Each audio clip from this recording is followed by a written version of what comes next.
Hello, আসসালামু আলাইকুম। Restaurant স্টাইলে ডেকোরেশন করে বাসায় বানিয়ে নিন মজাদার ম্যাঙ্গো জুস। তো খুব ঝটপট বানিয়ে নিতে পারবেন।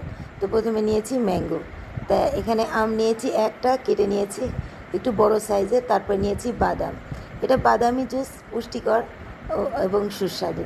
তারপরে নেবেন বরফ, আপনি ইচ্ছা মতো বরফ দিয়ে দিতে পারেন এখানে। তা তারপরে এই জুসটা আমার হয়ে গিয়েছে, আমি ব্লেন্ডার করে নিয়েছি। একদম স্মুথ জুস হতে হবে, দেখতে পাচ্ছেন কতটা স্মুথ জুস এটা। তারপরে এটাকে এখানে এখন আমি ডেকোরেশন করব। ডেকোরেশনে আমি প্রথমে নিয়েছি আইসক্রিম। আপনি ম্যাঙ্গো আইসক্রিম নিলে এটার সাথে খেতে আরও বেশি ভালো লাগবে। আমার কাছে ভ্যানিলা আইসক্রিম ছিল, আমি এটা দিয়েছি। তারপরে এখানে টুকরো করা ম্যাঙ্গো, এখানে আমটা দিয়ে দিবেন একদম কুচি কুচি করে কেটে। তারপরে দিয়ে দিবেন ইচ্ছা মতো চকলেট, নিজের মতো সাজিয়ে নিতে পারেন, পেস্তা দিতে পারেন, বাদাম দিতে পারেন। আমার কাছে এটা এক রকমের বাদাম ছিল, আমি এইভাবে ডেকোরেশন করে নিয়েছি। তো দেখতে পাচ্ছেন কতটা লোভনীয় লাগছে এবং এটা খেতে অনেক টেস্টি। বাসায় বানিয়ে নিতে পারবেন, এইভাবে ডেকোরেশন করে দিবেন, সবাই মুগ্ধ হয়ে যাবে।